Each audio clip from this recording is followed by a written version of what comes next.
se rigidifier un peu, hein, ou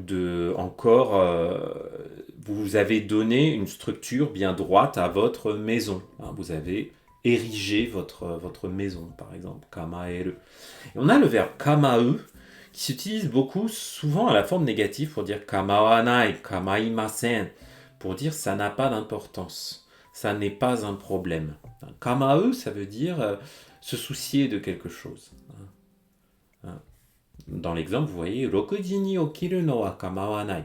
Ça n'est pas grave, je peux me lever à 6 heures du matin. Ça n'est pas grave si je me lève à 6 heures du matin. Kamae, kamaimasu, kamaimasen. O kamainaku, ne vous en souciez pas. Kamawanai, je m'en fiche. Voilà, donc le mot-clé qu'on va avoir, c'est la posture. Hein, tac, tac, tac, tac. Hein. Avec l'idée que voilà, j'ai une posture solide, bien droite. Voilà. Et donc, moi, j'ai pensé à la posture de quelqu'un qui faisait énormément de musculation, qui était droit comme un arbre, qui avait les muscles durs comme un arbre, et qui avait une posture, quand on le regardait de dos, ça faisait comme une forme d'entonnoir, comme le V inversé, vous voyez? Ben voilà, c'est à ça que j'ai pensé, quelqu'un qui avait une posture très solide, quelqu'un qui était très costaud, qui faisait bien de la muscu, qui avait une super posture quand il faisait de la muscu, bien meilleure que la mienne, et du coup, j'ai pensé à ça, à cette posture-là. Voilà, tout simplement. Le mec était bâti comme un chêne, bâti comme un arbre, vous voyez, hein, solide comme un chêne, comme un arbre, et avec le dos en V inversé, comme un entonnoir. Il avait une bonne posture. Voilà. Et ensuite, facile celui-là. On va avoir les trois traits de l'eau, de la clé de l'eau, Sanzui, et ensuite on a notre entonnoir. Oups.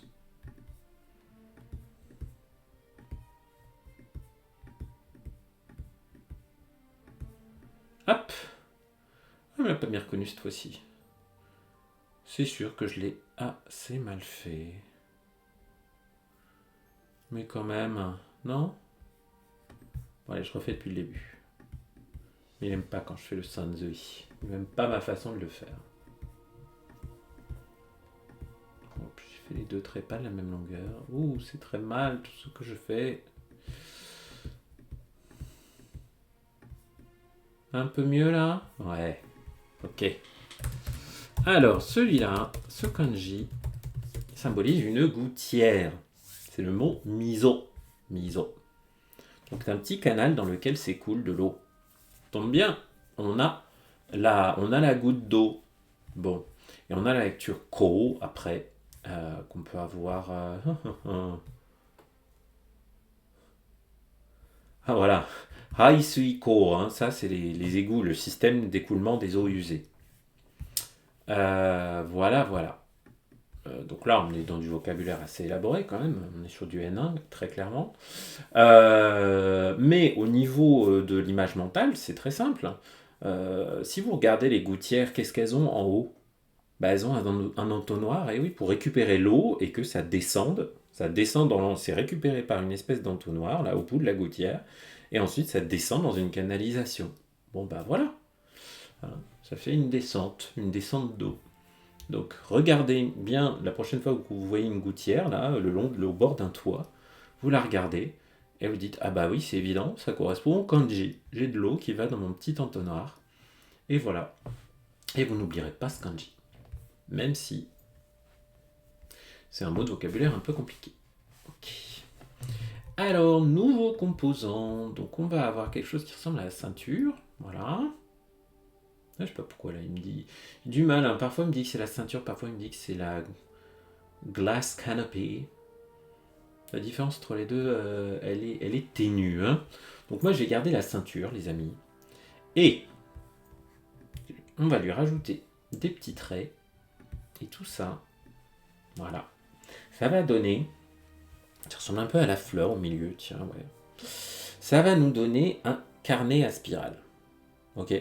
Ça, c'est un composant d'un carnet à spirale. Donc, vous pouvez imaginer qu'il a peut-être une reliure en cuir comme une ceinture et que c'est un herbier dans lequel vous avez mis des fleurs. Bon, si ça vous arrange. Tant que vous arrivez à retenir visuellement que ce composant, c'est un carnet à spirale. Notre carnet à spirale, on va le trouver dans ce premier kanji, qui commence par la clé du langage, dire quelque chose. Ensuite, on va avoir la réunion. Et ensuite, notre carnet à spirale. D'ailleurs, cette réunion avec le carnet à spirale, oulala, je n'ai pas fait dans le bon ordre, tiens. C'est plutôt comme ça. D'abord l'horizontale et ensuite les deux comme ça. Effectivement, comme la clé des fleurs. Et oui, autant que je respecte l'ordre des traits, il sera reconnu plus facilement. Donc, oui, cette réunion avec des carnets à spirale, moi, dans ma tête, je lui ai donné un sens parce on la retrouve dans plusieurs kanji, enfin au moins 2, même 3 d'ailleurs, ouais, c'est ça. Hein. Bon, on la retrouve dans 3 kanji, donc moi je me suis mis une petite histoire. Cette réunion de carnets à spirale, j'ai pensé que c'était une réunion, que c'était un colloque, que c'était un truc assez pompeux avec des académiciens, voilà. Ok. Et ça m'a aidé à mémoriser ce kanji. Donc j'ai mon colloque là à droite, ma réunion de personnes avec leur carnet à spirale, hein, mes académiciens, et à gauche j'ai le langage, les choses qui se disent.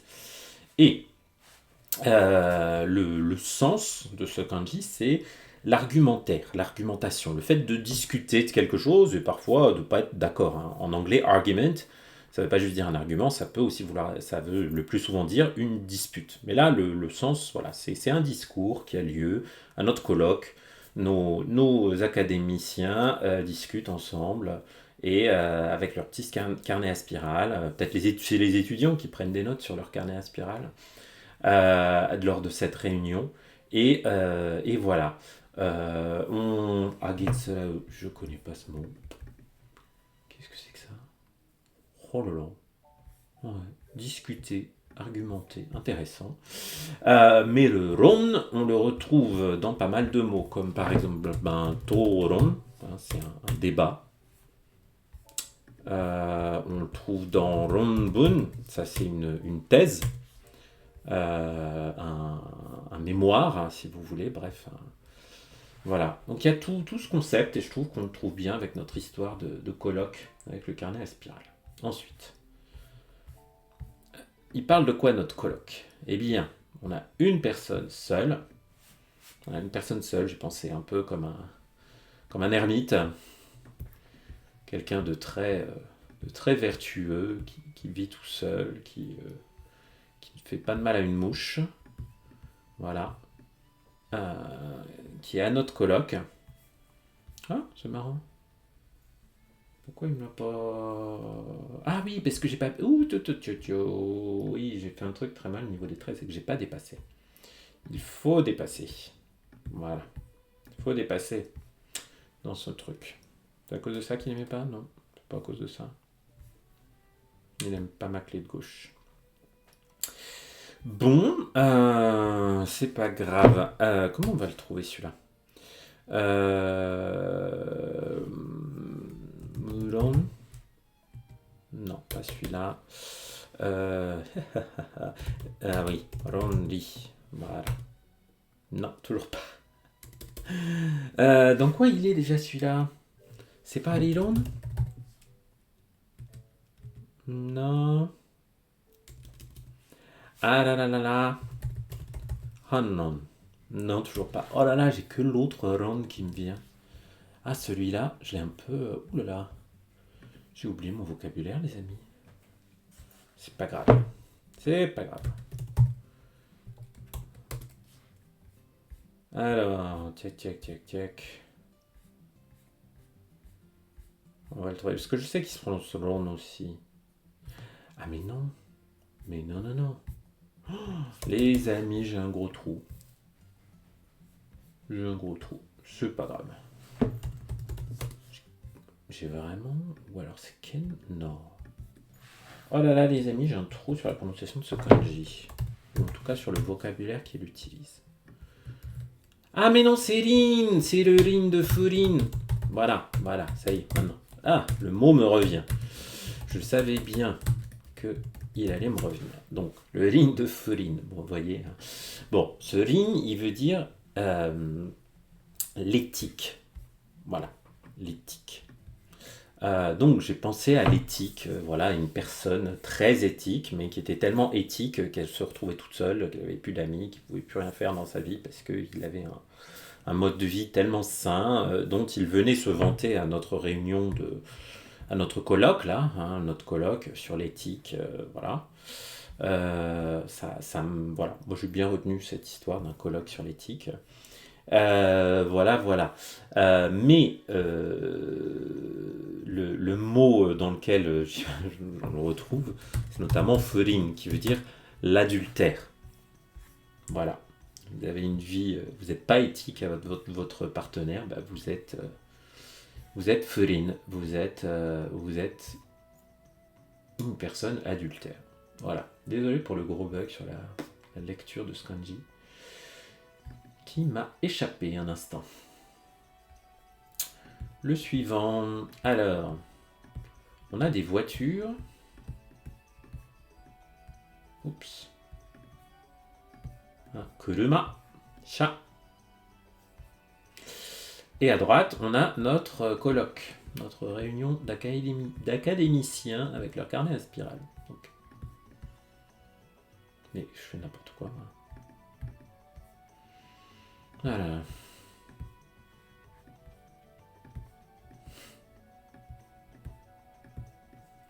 D'ailleurs, il dépasse pas. Hein. Oh là là. Fatigué, les amis. Fatigué. Hop. Bon, là, on l'a trouvé. Ce kanji-là, il est assez courant. Il se prononce aussi rin et il désigne une roue. Une roue ou une bague. Bref, quelque chose de rond. Hein, c'est le wa de yubiwa. Je vous avais déjà raconté dans un truc précédent la mésaventure qu'avait eu la chanteuse Ariana Grande quand elle avait essayé de se faire un tatouage où elle avait voulu mettre yubiwa et ça donnait tout un autre mot parce que l'ordre des kanji, bref, il manquait des kanas, ça allait pas du tout. Et elle s'était fait tatouer le mot barbecue sur la main, ce qui avait l'air assez douloureux, bref. Donc, rin, hein, le cercle, la bague.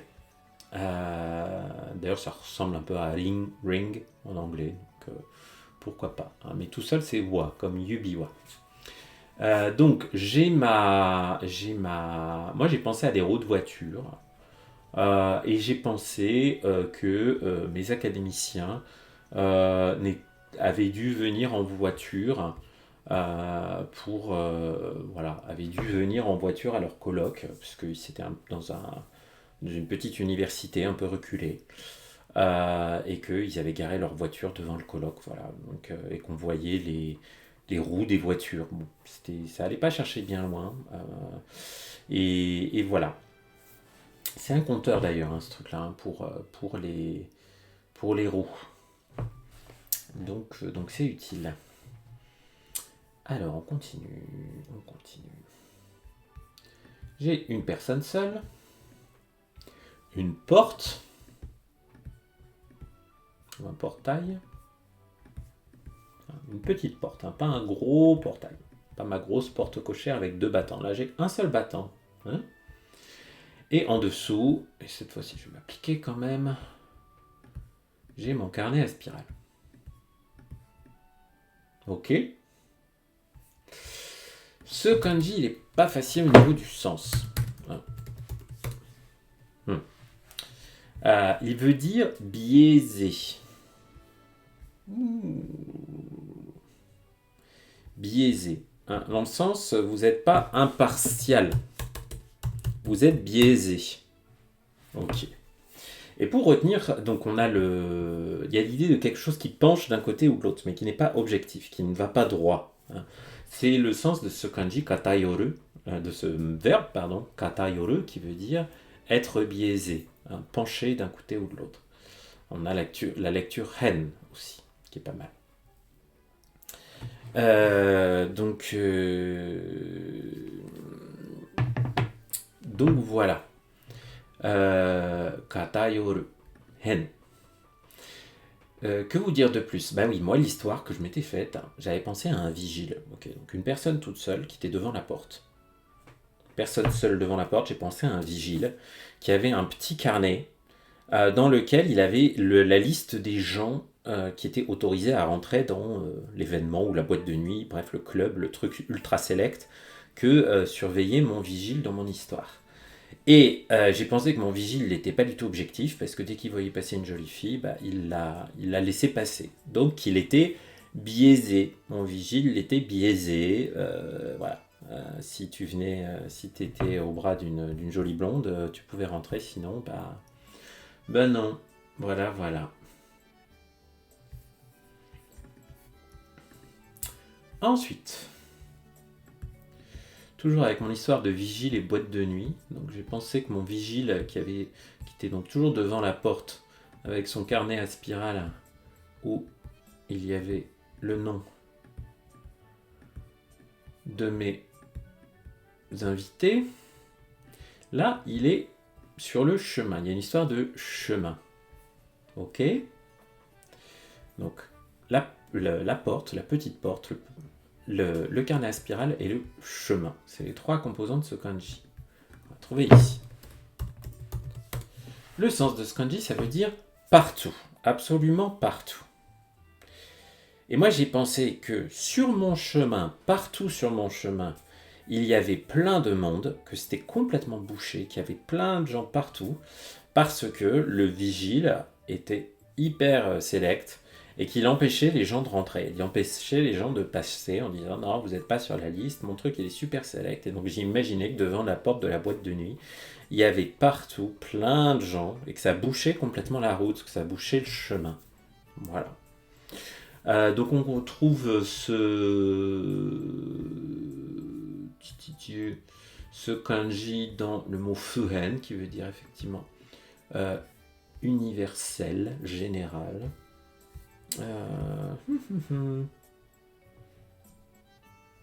Ah oui non, là je confondais avec le kanji qu'on va voir je pense juste après. Parce qu'on a encore là, c'est pour ça que c'est cette petite combinaison là de la porte et du carnet à spirale, pardon, on va la retrouver aussi dans le kanji suivant qui utilise la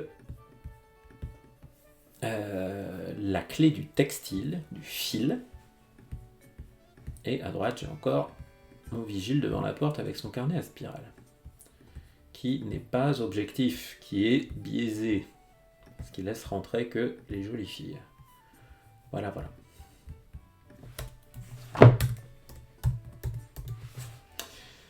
Donc là, j'ai mon fil et mon portail et mon carnet à spirale. Le sens de ce kanji, c'est... on va voir le mot-clé compilation. Le fait de compiler quelque chose. Des choses qui n'étaient pas ensemble, qui vont être mises ensemble. Qui vont notamment être, vous voyez, on a le verbe ame, qui veut dire tricoter dans le sens... Enfin, c'est pas vraiment tricoter, c'est le fait de coudre ensemble des choses. Voilà.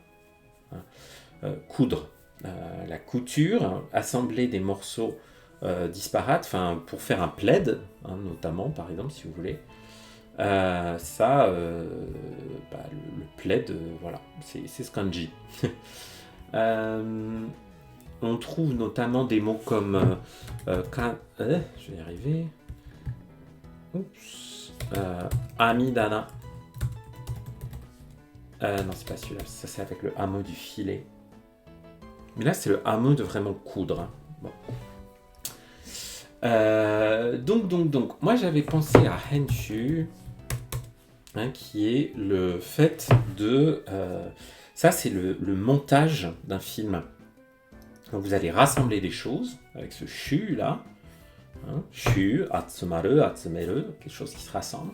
Et le hen qui va avec, c'est des choses qui sont du coup cousues ensemble. À l'origine, le montage, c'était très manuel. Vous preniez les morceaux de pellicule, puis vous les colliez ensemble, hein, on les assemblait ensemble. On retrouve cette notion avec ce montage-là, fait de compiler quelque chose, compiler un film. Voilà, c'est un peu de l'orfèvrerie de la couture. Bref, une fois qu'on a dit ça, moi j'ai pensé... Alors là, j'ai un peu j'avais peut-être un peu laissé de côté mon vigile. J'étais vraiment revenu sur le carnet à spirale du vigile qui était devant la porte là. Et j'ai pensé que pour l'assembler ensemble, on avait utilisé un fil à la place des spirales. Voilà. Si on perd la spirale de mon carnet à spirale, où il y a la liste de mes invités, des gens qui doivent passer la porte, ok, je peux le remplacer par un petit fil. Donc je remplace un fil, voilà, et ça me permet de rassembler, de compiler ensemble toutes les feuilles. Donc cette idée de rassemblement, de compilation, je l'avais avec les feuilles qui étaient rassemblées par un fil dans mon carnet à spirale. Donc un truc un peu foireux, mais qui m'a permis de garder cette idée de hen. On l'a aussi avec, oui voilà, je voulais en parler là, le chapitre. Hein, un chapitre, on va utiliser ça aussi. Un chapitre ou un tome, voilà, plus qu'un chapitre d'ailleurs. Hein. Mais bon, une partie d'un plus grand... Peut-être d'une série un peu plus longue. Hein. Ok. Et ensuite... mais attendez, oh là là, mais qu'est-ce que je fais moi? Mais je me trompe depuis tout à l'heure, mais oui, c'est parce que je confondais les deux. J'ai confondu, donc, j'ai pas bien fait, hein. Il m'a laissé faire, Jicho aurait dû m'alerter, bref. Donc, on récapitule nos composants. Il dépasse pas, d'accord? Il dépasse pas le trait. On reste dedans, et ça, c'est mon carnet à spirale, ok? Oui, moi, je fais des erreurs. Et le deuxième qu'on va avoir à côté, je sais pas pourquoi mon premier va s'effacer, mais c'est pas grave, c'est un autre composant. Enfin, un autre composant.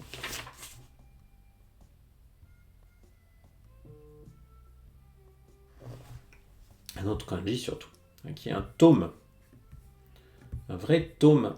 Voilà, et là, on dépasse, les amis. Là, on dépasse. Désolé, petite forme aujourd'hui, je vous ai dit un peu des bêtises, mais comme vous regardez les vidéos jusqu'au bout, j'ai le temps de les corriger. Voilà. Ce kanji-là, que je viens de faire, là, je comprends vraiment pas pourquoi il m'en met deux, étant donné qu'il va n'en prendre en compte qu'un. Très bizarre. Hop. Là, quand je dépasse de mon carnet à spirale,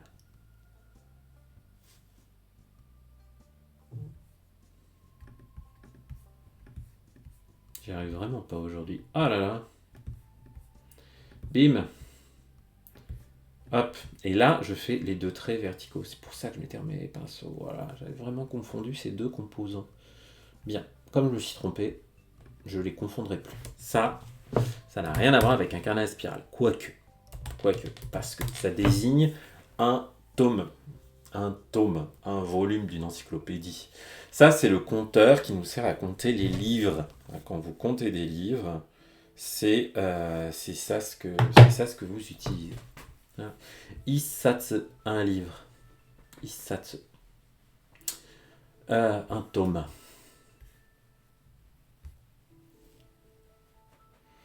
Que dire de plus?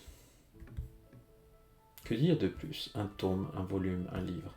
Donc, on peut prendre notre carnet à spirale et de dire que quand on dépasse, quand on en a un peu plusieurs, on peut quand même les rapprocher, nos petits amis, et se dire que quand on a plusieurs carnets à spirale, les uns à côté des autres, ça fait toute une série et qu'on compte chaque tome. Voilà. Hein. Mais c'est vrai qu'il m'a un peu mis dedans ce truc. C'est pas grave. Donc, notre tome, notre satsu, on va le trouver dans le kanji suivant avec... je vais y arriver. Hop. Avec le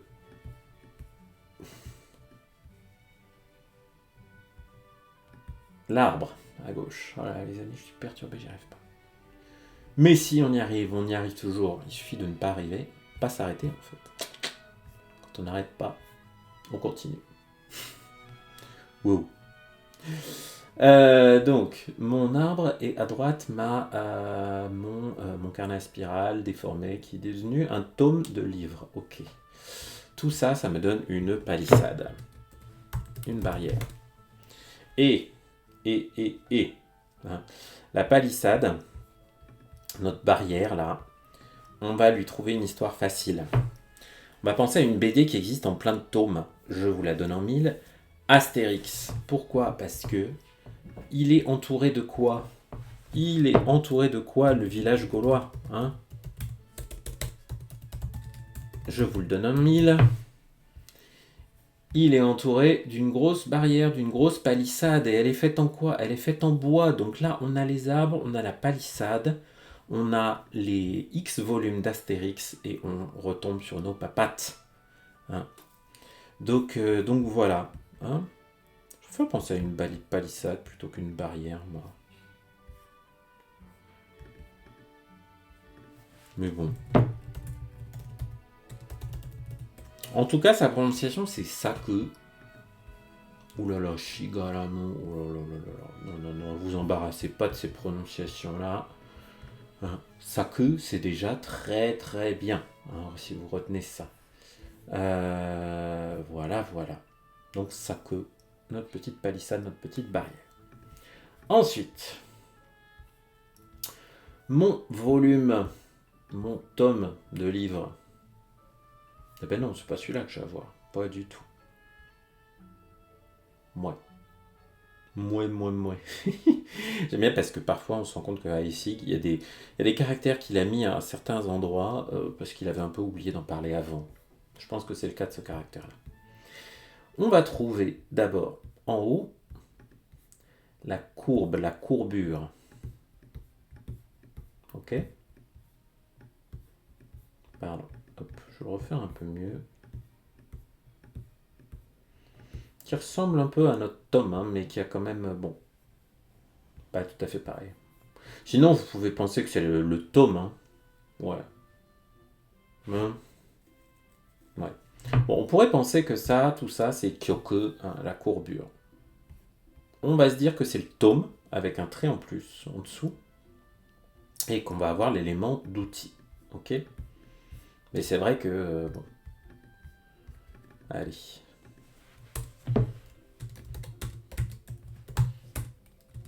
J'en profite pour modifier mes fiches mémoire.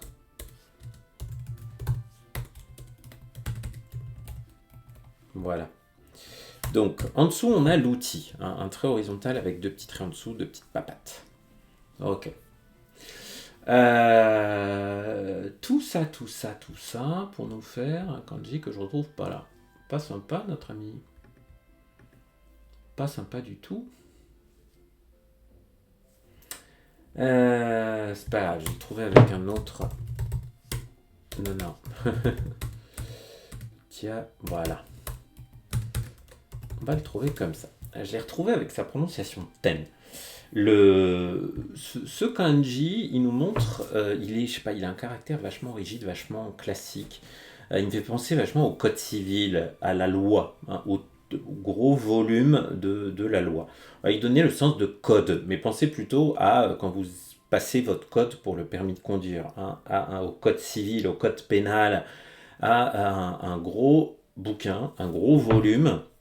Hein, qui sert d'outil, on retombe sur nos pattes, qui sert d'outil aux avocats, hein, qui sert d'outil aux policiers, qui sert d'outil aux magistrats, bref, d'outil à toute personne qui travaille de près ou de loin, qui sert d'outil aux juristes, aux notaires. C'est le code civil, le code pénal, un gros bouquin bien épais qui contient toutes les lois.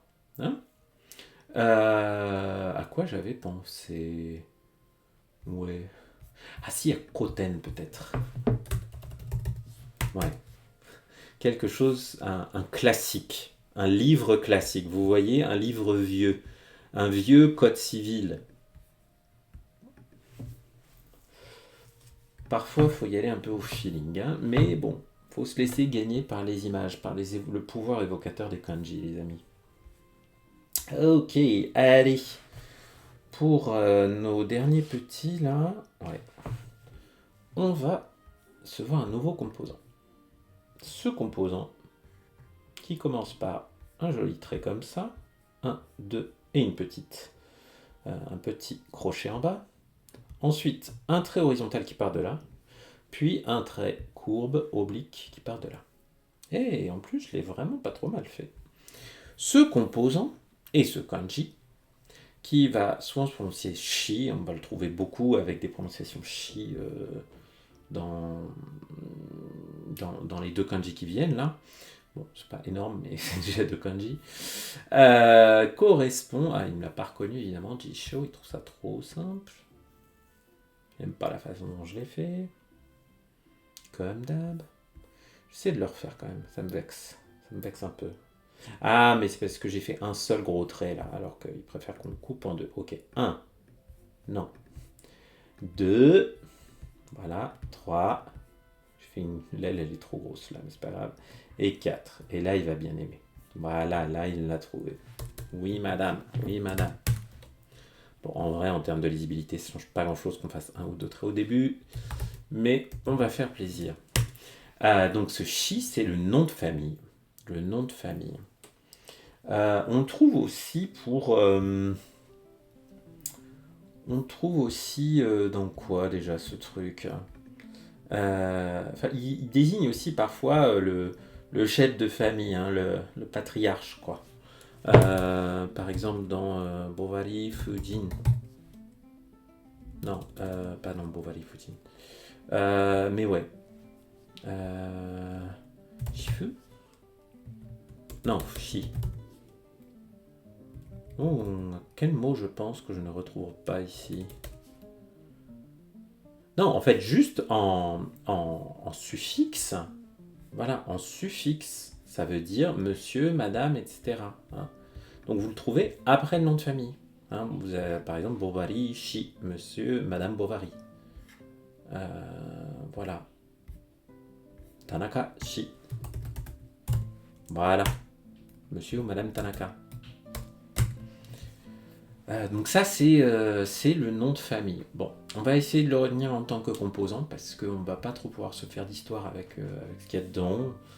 On a vaguement un crochet, on a vaguement le 1, bon bref, pas facile. Donc essayons de le retenir en tant que tel.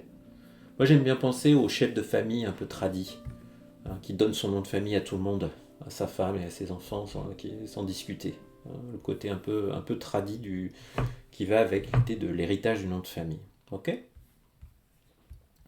Ensuite, je vais avoir le fil, le textile à gauche, et à droite, mon nom de famille. Ok. Ça, c'est l'un des kanji qui se prononce kami, qui veut dire ici, c'est pas le kami des cheveux, c'est pas le kami de Kami-sama, le dieu, c'est le kami de papier.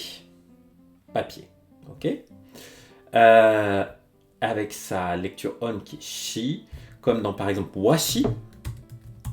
Washi qui est du papier japonais. Hein, avec le wa qui désigne toutes les choses japonaises et harmonieuses. Voilà. Le washi, kami. Kami. Et donc le papier, moi j'ai pensé que, ouais, pour faire un joli blason, j'ai pensé à un nom de famille qui était brodé avec du fil sur, par exemple, des jolis... Enfin voilà, je pensais à un truc vraiment tradi, le nom de famille d'une grande maison noble qui, voilà, avec une belle lignée qui transmet son nom de famille comme ça. J'ai pensé qu'il pouvait être brodé avec du fil sur des vêtements et que c'était beaucoup plus chic de l'avoir comme ça plutôt que juste inscrit sur une feuille de papier. Voilà. Là où d'autres pouvaient avoir leur nom inscrit juste sur une feuille de papier, les personnes vraiment chic, elles avaient leur nom de famille qui était brodé sur leurs vêtements, par exemple, plutôt plutôt qu'un scri à la va-vite. Voilà. C'est la petite histoire que je m'étais faite. Mais ça, c'est quand même un kanji qu'on voit assez souvent. Donc on peut avoir des chances de le retenir assez facilement. Ensuite, une femme. Ok. Une femme et... Oups. J'ai respecté le nombre de traits, sinon je vais encore me faire taper dessus.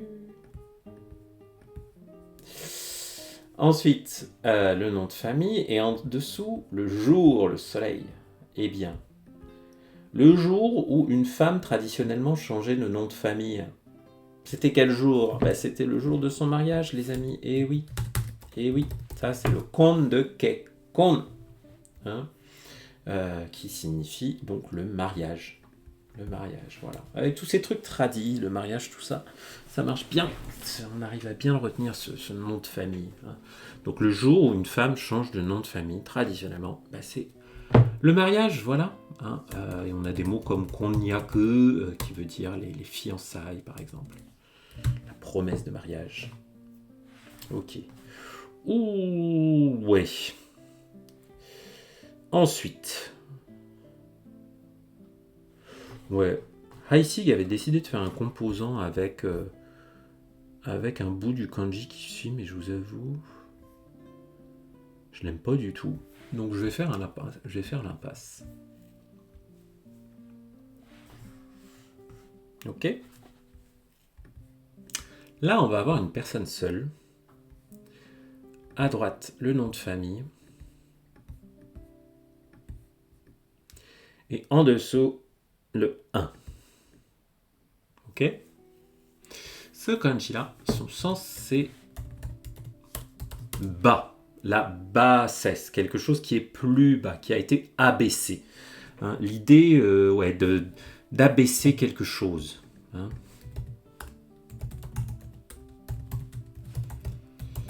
Qui est plus bas que quelque chose. C'est pas juste en dessous d'eux. Hein, c'est vraiment c'est bas. Hein. Voilà.